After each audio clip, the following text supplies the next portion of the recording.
Firstly, what's the mood in the camp like after the first game?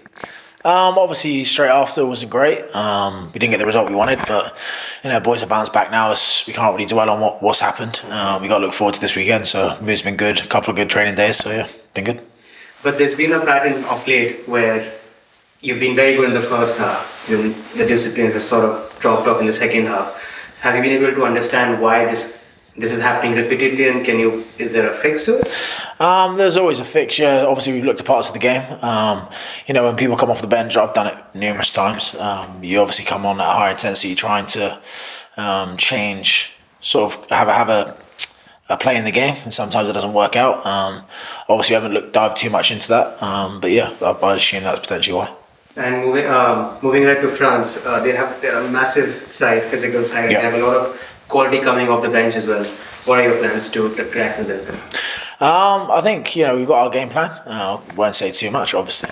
But look, we've played against France quite a few times. As clubs in the Prem, we've played against a lot of French sides. We know their scrum is going to be big, and their maul is going to be very big for them. So, we've had a lot of that today. As well, I'm quite tired. But yeah, obviously that's a big thing.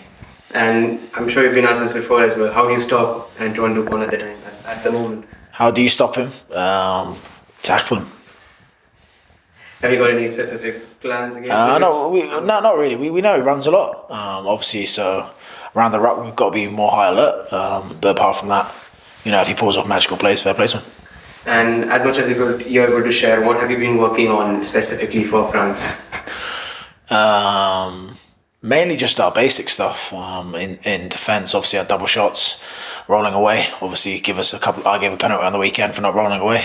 So just a little bit on that. And again, obviously for me, a lot of set piece stuff, scrums, mauls, stuff like that.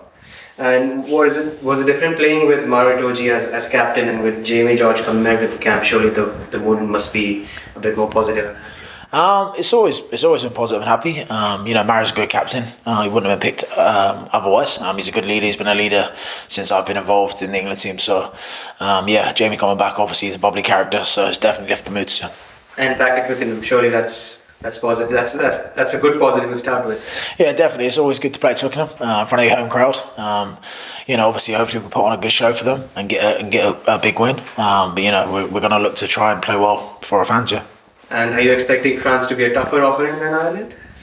I would say they're both as tough as each other, just in slightly different ways. But yeah, I don't think it'll be too different. I think we just need to put an 80-minute performance together, which that's what we're going to hopefully try and do.